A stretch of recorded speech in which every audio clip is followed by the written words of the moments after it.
আসসালামু আলাইকুম। কোনো কেমিক্যাল নাই, এভাবে এরকম আম পাবেন।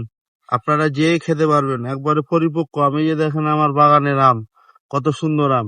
কিন্তু এই এই আমগুলো এখনো হয়নি, যেগুলা হয়েছে বয়স হয়েছে এগুলো আমরা পাচ্ছি। এই আমগুলো এখনো 15 দিন 10 দিন পর হবে। এই আম দেখেন কত সুন্দর, এই যে একটা কেটে রেখেছি, কত সুন্দর। কিন্তু শীতের আম তো একটু উপরে হালকা কালো দাগ থাকবে শীতের, কিন্তু ভিতর দেখেন কত সুন্দর। এই আমি কাটছি, এই যে দেখেন একবারে ফ্রেশ আম। এই যে দেখেন, কিন্তু দেখেন এদিকে একটু দাগ আছে, কিন্তু ভিতর দেখেন কত সুন্দর আম। এই আমি আপনারাকে কেটে খেয়ে দেখাচ্ছি, কি সুন্দর আম।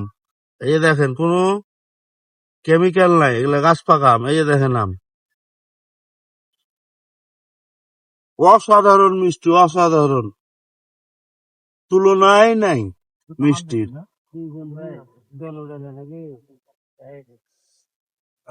যারা রোজার মাসে আম খান, ইফতারিতে সেহরির সময় একটু আম খাবেন। আম একটা ভালো ফল, আপনারা খেতে পারেন, খুবই সুন্দর ফল। যত ফলের ভিতরে ফল আছে, আমের মতন কোনো ফল নাই।